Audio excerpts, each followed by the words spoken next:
나는 그 남자가 이곳저곳을 바라보는 것을 보았는데 그는 마치 달려가고 싶어하는 것 같았다.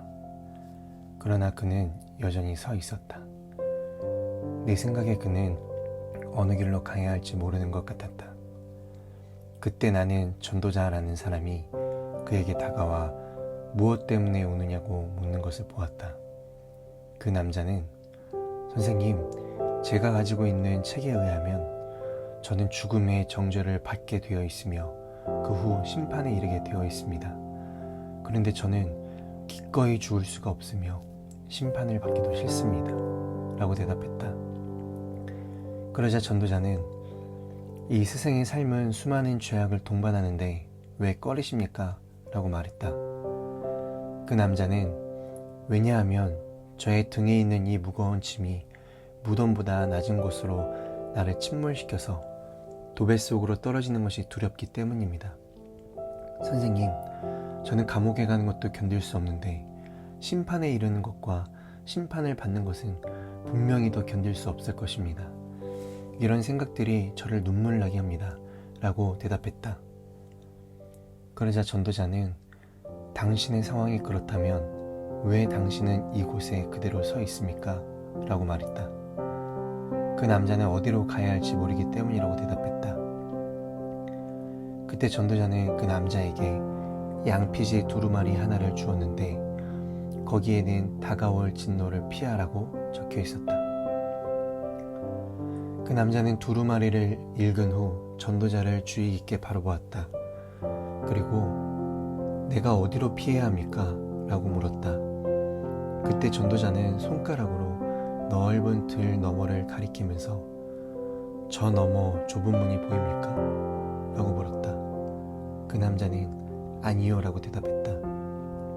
그러자 전도자는 저 너머 밝은 빛이 보입니까? 라고 물었다. 그 남자는 보인다고 대답했다. 그러자 전도자는 당신의 눈에 보이는 불빛을 따라 계속해서 곧바로 올라가십시오. 그러면 문이 보일 것입니다.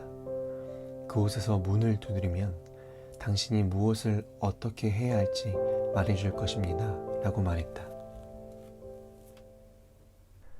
52일 신앙성벽 쌓기 두 번째 시간, 오늘의 주제는 전도자입니다.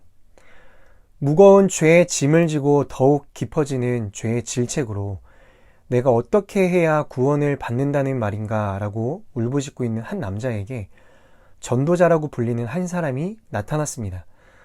이 전도자는 누구일까요? 본문에서의 전도자는 복음사역자를 의미합니다.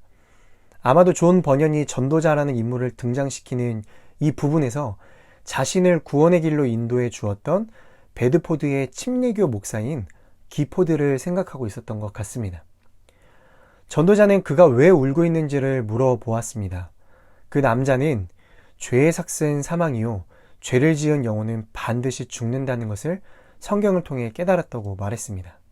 그러면서 자신이 지은 죄에 대해서 하나님께서 심판하실 텐데 도무지 하나님의 심판을 견뎌낼 수 없을 것 같아 죄의 심판을 피할 수 있는 길을 찾고 있다고 대답했습니다. 전도자의 질문으로 그 남자는 자신의 영적 상태를 더욱 분명하게 확인할 수 있었습니다. 그 남자의 영적 상태를 파악한 전도자는 남자에게 양피지를 건네주었고 거기에는 장차 올 진노를 피해 떠나라고 적혀 있었습니다. 이미 죄의 질책을 받고 있는 영혼에게 이렇게 경고하는 것은 결단과 부지런함을 갖게 하기 위한 것입니다. 왜냐하면 죄로부터 멀어지고자 할 때 보다 많은 시험과 유혹이 일어나기 때문입니다. 전도자는 좁은 문을 가리키면서 그곳을 향해 떠나라고 일러 주었습니다. 그러나 그 남자에게 좁은 문은 잘 보이지 않았습니다. 그 남자는 아직 하나님께서 그리스도를 통해 죄인을 구원하시는 경륜에 대한 이해가 부족했고 믿음으로 의롭게 된다는 진리를 이해할 수 있는 상태가 아니었기 때문입니다.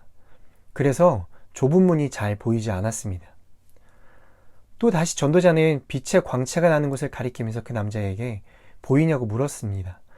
그 남자가 보이는 것 같다고 대답하자 전도자는 그 빛을 향해 가라고 일러 주었습니다.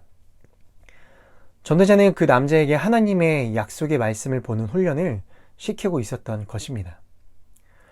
말씀의 빛을 따라가게 되면 그 남자의 심령에 그리스도가 떠오르게 될 것을 전도자는 알고 있었습니다. 그러나 아직 전도자는 그 남자의 등에 지워진 무거운 죄 짐을 벗을 수 있는 방법을 이야기해 주지 않았고 예수 그리스도에 대해서도 말하지 않았습니다.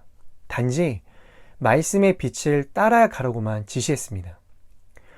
전도자가 이같이 하는 이유는 죄의 질책이 미약하거나 피상적일 경우 아직 그리스도에게로 나아갈 적당한 상태가 아니라는 것을 알고 있었기 때문입니다.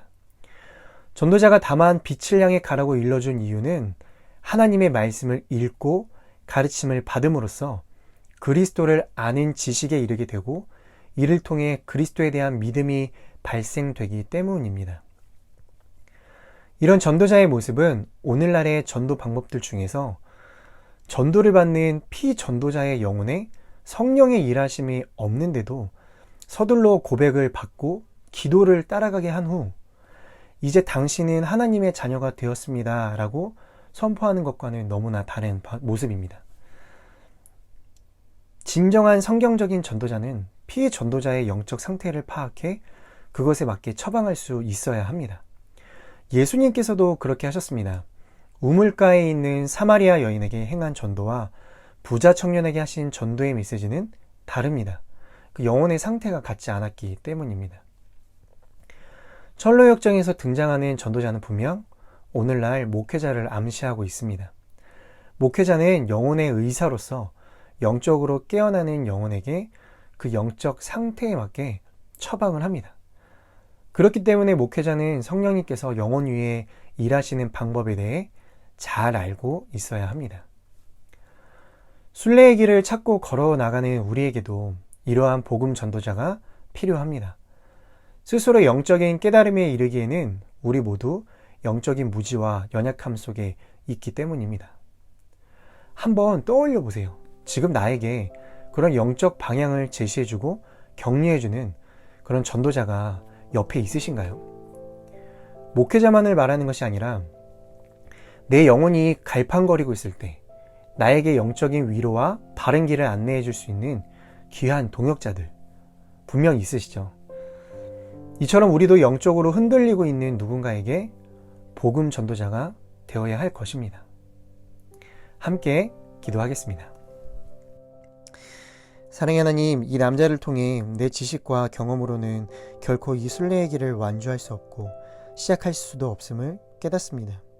그리고 전도자를 통해 영적 안내자가 필요하며 그러한 많은 사람들을 보내주신 은혜에 또한 감사를 드립니다. 오늘 하루도 우리 영혼의 참된 안내자가 되어주시는 성령님을 의지하는 하루가 되게 해주십시오. 예수님의 이름으로 기도합니다. 아멘.